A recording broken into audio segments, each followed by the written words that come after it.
يا نهار ابيض انت. هي الشركه المنفذه للعمل رامي محسن CEO بتاع سوني ده حبيبي، عمل شغل كبير جدا. شركه سوني عملت حاجه جامده قوي، وصلتني العالميه. انا خلاص عديت ما شاء الله. مين تاني؟ بس والله سوني يا نهار ابيض. انت تقول لي ما انا بس دول اهم ناس، دول اهم واحد.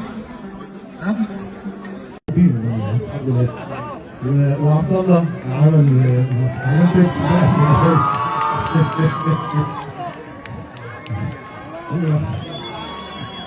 عبد الله زي حالاتي بتكسف يا احمد. ما بتكسفش عادي طبعا عادي طبعا. طيب طب اغنية ولا؟ تيجي نرقص عبد الله تيجي نرقص يلا عبد الله.